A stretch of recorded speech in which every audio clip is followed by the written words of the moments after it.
professora Fabiola, hoje para gravar Biologia, Bio 2. Qual o nosso capítulo? Capítulo 12. Continuamos ali naquela ideia da genética.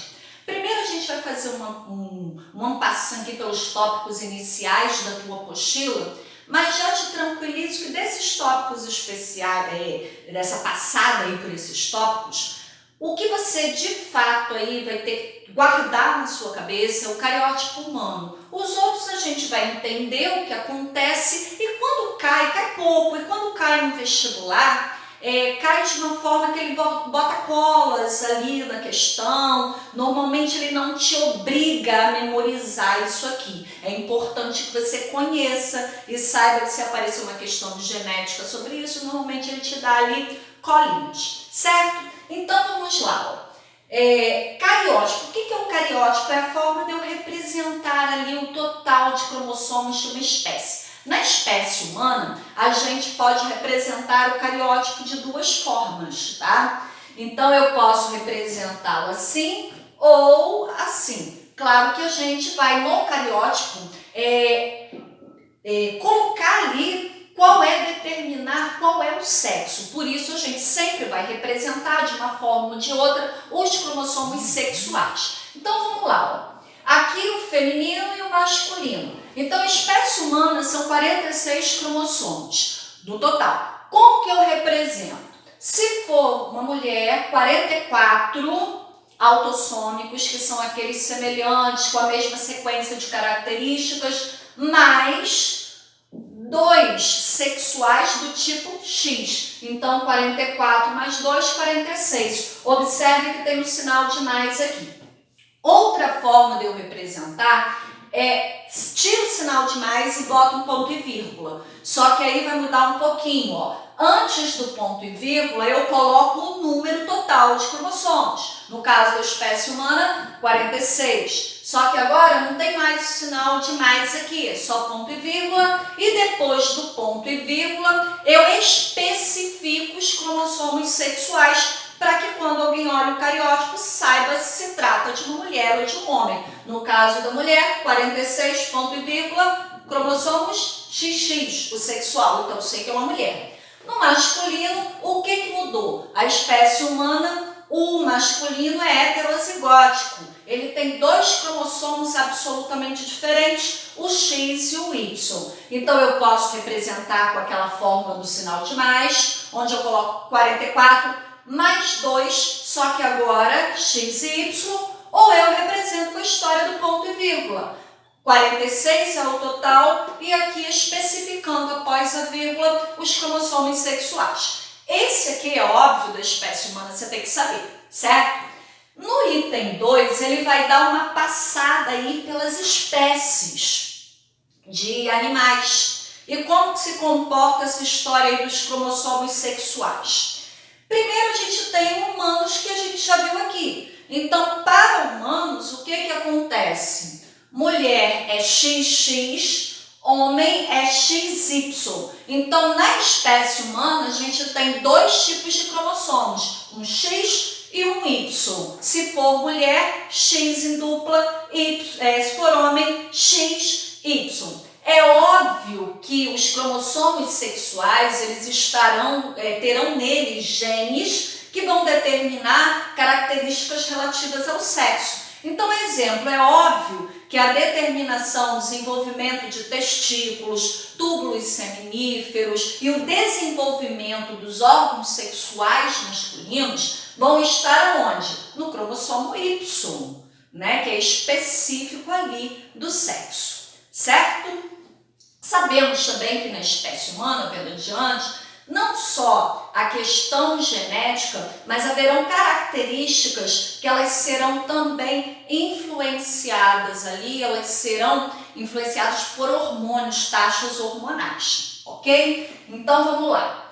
Sistema ZW, tá? O que acontece com o sistema ZW? Ele é o oposto do que acontece em humanos. Aqui eu terei de novo 2 tipos de cromossomos, onde um recebe o nome de Z e o outro de W.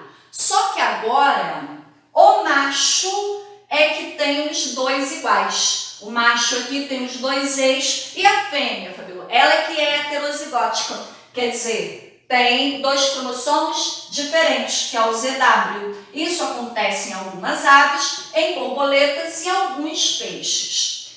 No sistema X0, o que a gente observa aqui? Ó? Só existe um tipo de cromossomo sexual, é o X. Peraí, se só tem X, o que vai determinar se é macho ou fêmea?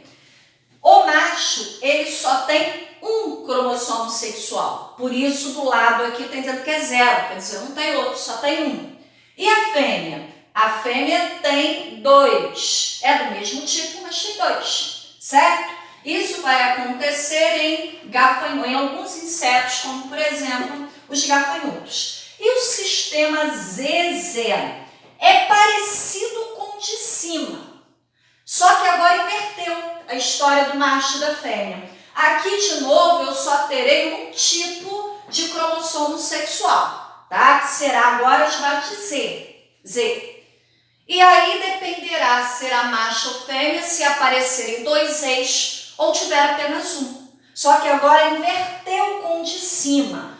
O macho tem 2 eixos, 2 iguais, e a fêmea é que só tem um, por isso a gente representa Z0. Isso acontece em algumas aves e alguns répteis. Então, alunos, vamos seguindo aqui com a nossa aula de genética, agora falando de partenogênese, que é um tipo de reprodução assexuada. É um caso aí especial, tá? Então, a gente pode ter a partenogênese acontecendo, é uma reprodução que ela envolve apenas um gameta, não há fecundação, então é assexuada. Isso pode acontecer em alguns vermes, alguns insetos, pode acontecer em algumas espécies de répteis, de peixes, porém o exemplo clássico que se aborda normalmente é a abelha, o caso das abelhas. Então, o que se sabe das abelhas? Gente, o macho, que é o zangão, ele é sempre haploide, ou seja, ele tem a metade dos cromossomos de uma fêmea, dos cromossomos totais da espécie. Então, eu vou dizer que ele é N. Os machos nas abelhas, eles são formados por partenogênese, tá? E a gente vai entender como. As fêmeas das abelhas, que aí pode ser a abelha rainha, a abelha operária, só que a gente sabe que a que reproduz é a abelha rainha, né? Então, se eu estou pensando em reprodução, aí ovos para darem origem a outras abelhas, então a partir ali da nossa abelha rainha. Então, ela é diploide. O que significa isso? Ela tem os seus cromossomos impares, então ela é 2N, tá? Como o macho já tem a metade dos cromossomos da espécie, ele não faz meiose. Meiose é aquele tipo de divisão celular que a gente vai cair o número de cromossomos da espécie para metade, que é para formar gametas, né? Gameta masculino e gameta feminino. Então o macho ele já tem a metade, então ele não faz meiose, ele faz mitose, quer dizer, ele vai gerar novas células que serão os gametas que continuam iguais a essas, N, mesmo número de cromossomos, por isso que é mitose. E a fêmea? A fêmea, que era diploide, vai ter que reduzir o seu número de cromossomos pela metade para formar os seus gametas. Então, ela vai fazer meiose e vai formar o gameta feminino. Agora mudou. Ela era diploide, o gameta agora tem metade dos cromossomos, o gameta feminino. Então, aqui, no caso da abelha, ela faz os 2 tipos de reprodução. Ela faz reprodução sexuada, que envolve a junção de gametas masculinos e femininos, quer dizer, vai envolver aí a fecundação, como ela faz a partenogênese. Aqui eu representei, ó, desse lado, a parte da reprodução sexuada. Então, o gameta masculino, olha o espermatozoide aqui em verdinho, vai haver fecundação com o óvulo, que é o gameta feminino. Como eu tenho aqui a junção dos gametas, fecundação, gameta masculino e feminino, é uma reprodução, neste caso, sexuada e vai formar as fêmeas, porque o espermatozoide é N e o óvulo também é N. e eu vou formar indivíduos o quê? 2N. Então, para as abelhas, a reprodução que gera fêmeas é assexuada, é sempre sexuada. Quer dizer, junção do espermatozoide com o óvulo, dando aqui fêmeas que são indivíduos 2N. E o macho, Fabíola? O macho, ele será gerado a partir de um óvulo. Aqui eu desenhei outro óvulo, só que agora esse óvulo aqui, tá? Que é um gameta, ele não será fecundado. Ele vai sofrer ali a partenogênese e vai gerar um macho, que continua sendo N, que no caso das abelhas é o zangão. Então, os machos, eles geram por partenogênese, que é um tipo de reprodução assexuada. Não. Então, galera, agora a gente vai para a parte da aula, tipo assim, essa é a mais importante, porque essa é o assunto que mais cai no vestibular relacionado a essa aula do capítulo 12 de genética. No vestibular, eles adoram probleminha sobre daltonismo e hemofilia, tá? E tanto daltonismo quanto a hemofilia, eles são heranças sexuais, quer dizer, tem a ver com sexo.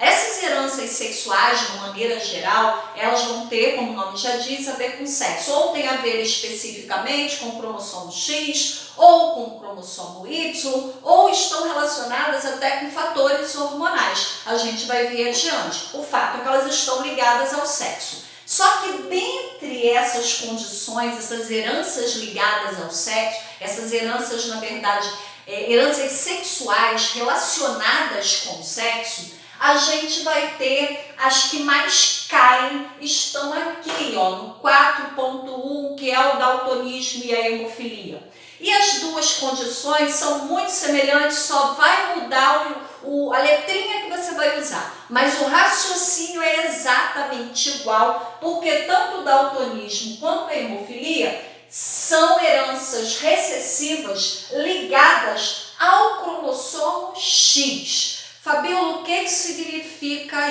isso, né? Como são recessivas, mas eles estão ligados só ao X, eles vão ter um comportamento bem diferente entre homens e mulheres. Então, vamos dar uma olhada. O daltonismo, e a ideia vai ser para hemofilia idêntico, só muda a letra.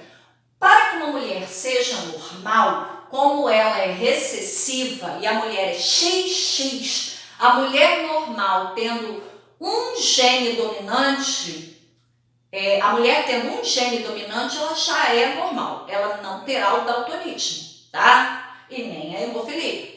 Então, a ideia é, uma mulher normal, ela tem quais genótipos possíveis? Ela pode ser XDzão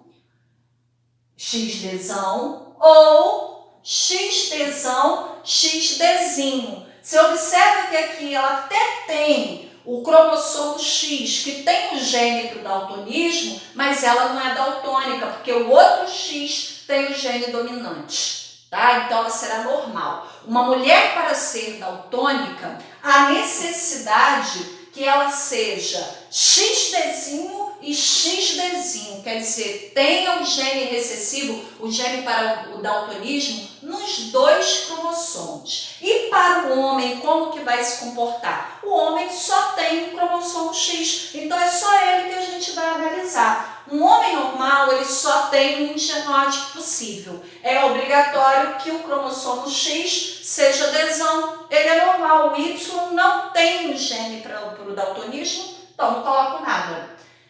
E o homem daltônico, ele basta ter o X lá com um Dzinho, ele será daltônico. Isso aqui, gente, explica a maior probabilidade, a maior incidência, tanto do daltonismo quanto da hemofilia no sexo masculino.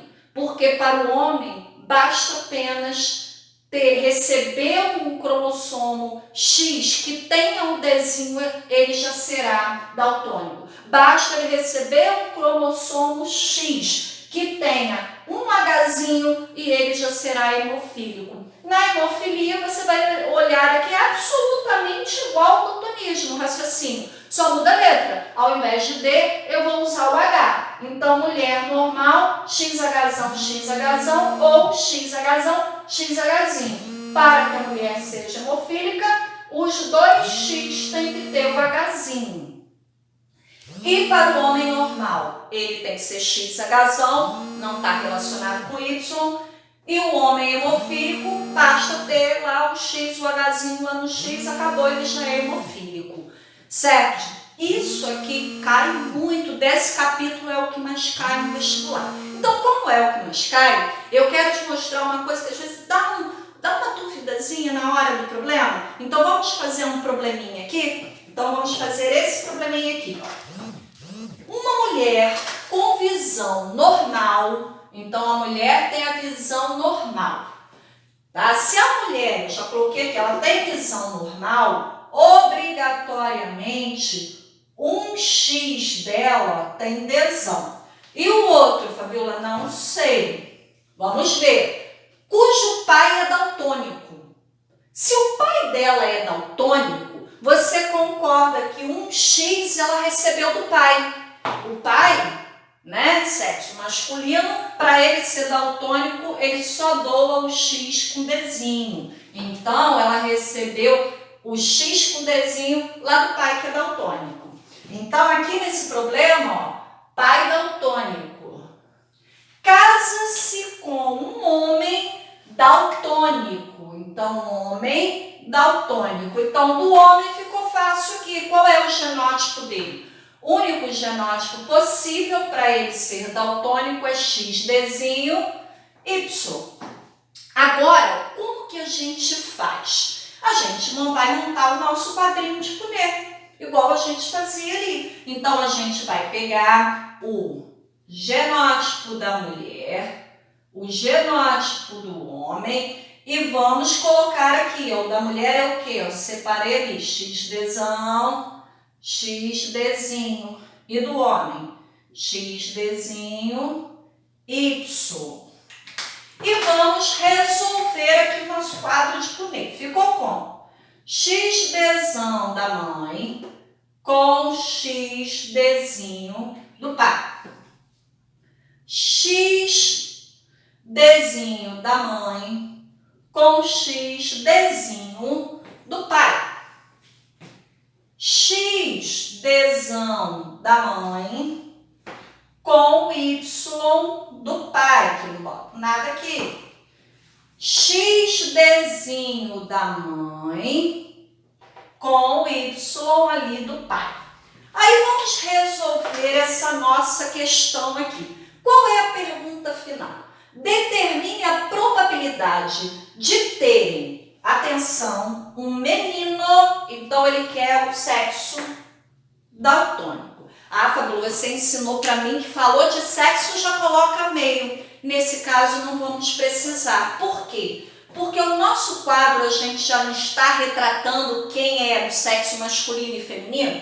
Então, se eu olhasse o meu quadro como todo, se ele perguntasse assim, qual a chance de ter uma criança, não determinou o sexo, daltônica?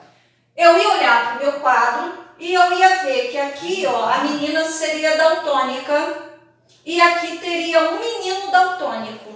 Só que ele não quer saber a probabilidade de uma criança daltônica. Se ele quisesse saber de uma criança, iriam ser duas possibilidades, que é uma menina e um menino, em 4.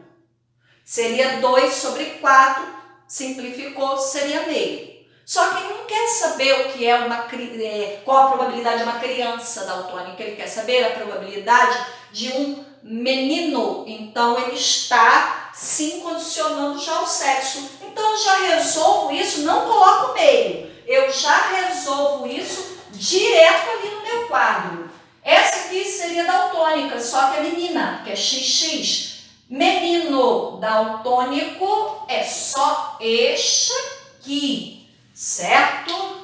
Lembre-se que aqui seria daltônico, mas é uma menina. Então, qual a probabilidade de ser um menino daltônico? Preenche totalmente a minha pergunta. Colocar a probabilidade é o quê? Ó? Em 4 possibilidades, uma de ser um menino, porque é XY daltônico, certo? Então, a minha resposta final seria essa, 1/4 ou 25%.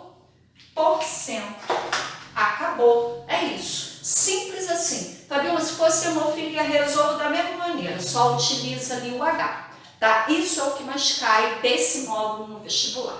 Eles às vezes colocam mais uma característica. Míope e daltônico, canhoto e daltônico, albino e daltônico. Aí, gente, é aquela história igual da segunda lei de Mendel. Você faz um quadrinho para o albinismo, faz a probabilidade de ser albino. Faz um quadrinho para o daltonismo, faz a probabilidade de ser daltônico, depois você faz o quê? Multiplica as probabilidades. Tranquilo assim, tá? Então, pessoal da terceira série, vamos continuando aí para fechar nossa aula. Nós vamos terminar falando aqui das outras heranças sexuais. Já falamos da que mais cai, que é aquela recessiva, né, que tem a ver com o daltonismo, ligada ao X, que é o daltonismo e hemofilia. Só que existe também uma herança dominante ligada ao X, né? O que vai acontecer nessa herança dominante? Como ela vai se comportar? Mulheres vão ser afetadas com 2 genótipos possíveis. Então, se a mulher for X-azão, X-azão, ela será afetada por essa condição. Se ela for X-azão, X-azinho, ela também será afetada. Então, a mulher, basta ter um gene dominante, ela será afetada. Ou seja, ela será afetada mesmo em homozigose dominante, quanto em heterozigose. Para que ela não tenha condição, ela terá que ser recessiva, ter um gene recessivo nos 2X. Aí ela será normal. E para os homens, Fabiola? Para os homens, apenas 2 genótipos possíveis. Então, um para o homem afetado, um para o homem normal. Então, o homem afetado, basta ele ter um azão, ele só tem um X, ele vai ser afetado. Se ele tiver um azinho no X, ele será normal. Existe uma dica aí, quando as heranças são dominantes, que é o comportamento no heredograma, tá? Quando um homem, no casal, quando o homem é afetado pela condição, gente, todas as suas filhas serão afetadas numa situação de herança dominante ligada ao X. Ué, Fabiola, por quê? Lembre-se que a filha recebe um X da mãe e um X do pai. O pai, ele só existe um X para ele doar.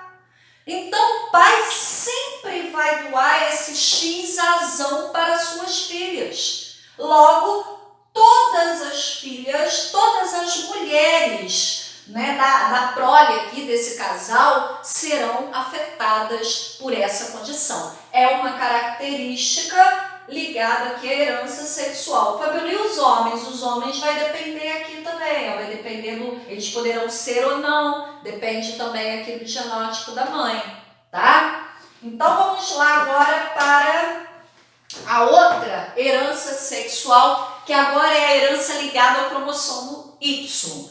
Gente, heranças ligadas ao X, a gente viu até agora que podem afetar tanto homens quanto mulheres, porque ambos têm ali na sua composição o cromossomo X, certo? Então, ela pode afetar os dois. Agora, uma característica ligada que esteja no cromossomo Y, ela ficará restrita ao sexo masculino. Por isso, ela será uma herança restrita ao sexo. Um exemplo disso, gente, é o gene que determina o desenvolvimento dos testículos. Esse gene, a presença dele, onde que ele está? Ele está no cromossomo Y. Então, é uma característica absolutamente restrita ao sexo masculino.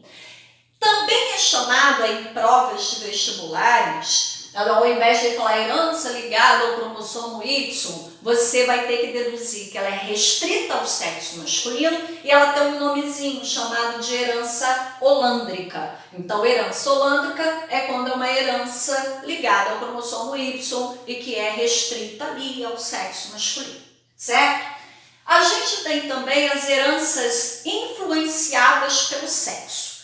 Agora, gente, o gene não estará nem no cromossomo X, nem no cromossomo Y. O gene ele vai estar no autossomo, que vai ser um daqueles 44 cromossomos que tem características ali que são comuns ao sexo masculino e feminino, certo? Não tem a ver com cromossomo XY.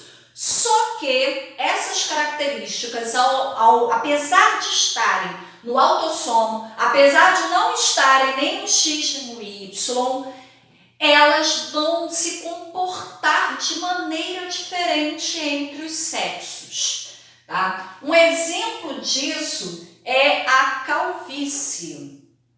A calvície ela tem um comportamento muito diferente. O que determina esse comportamento dela? Por exemplo, a quantidade de testosterona. Então, para homens, tá? A calvície ela é determinada por um gene que a gente chama de C. Para o homem, basta ele ter um gene C, umzinho da calvície, ele já será calvo. Porque a testosterona influencia ali na expressão da dominância desse gene. E para as mulheres, Fabiola? Não, para as mulheres, a mulher terá que ter dois genes dominantes, 2 cesões, para que ela seja calva. Então, para as mulheres, para que ela possa manifestar a calvície, o gene C da calvície ele tem que aparecer em dupla, certo? Para homem não, basta ter umzinho, a testosterona já traz um comportamento de dominância absoluta ali da calvície para o homem. Então ali relacionar um comportamento diferente aí em relação ao sexo. E a gente tem também a herança mitocondrial. Daqui o que é importante a gente lembrar? A mitocôndria ela tem um DNA próprio, a gente já viu isso, né? E se cobra às vezes em prova de vestibular, isso aqui, você saber que a mitocôndria, que o DNA mitocondrial, porque a mitocôndria ela é sempre de origem materna. Então, se eu analisar o DNA mitocondrial de alguém, vai ser o DNA mitocondrial da mãe dessa pessoa, tá? Agora, a herança mitocondrial, ela afeta ambos os sexos, certo? E existem algumas condições que têm a ver com genes que estão presentes nessa mitocôndria. Então, daqui, gente, por que a mitocôndria ela tem origem apenas materna? O espermatozoide vai pensar nos gametas, óvulos e espermatozoides. O espermatozoide, quando ele entra lá no óvulo, quando ele consegue perfurar o óvulo, as mitocôndrias dele todas, que estão no citoplasma do espermatozoide, elas são degradadas. E aí o espermatozoide agora, ele vai doar um núcleo. Ele normalmente doa um núcleo centríolo, ele doa ali o núcleo. A mitocôndria dele vai ser degradada. Então, o que vai restar naquela célula, naquela nova célula agora, que é o ovócito ali fecundado? As mitocôndrias que restaram ali são as mitocôndrias do óvulo. Por isso que toda mitocôndria é de origem materna. Certo? Gente, fechamos por aqui. Espero que a gente tenha conseguido aí dar um resumão da matéria e finalmente não vamos desanimar, continuamos o nosso estudo. Um abração aí para vocês.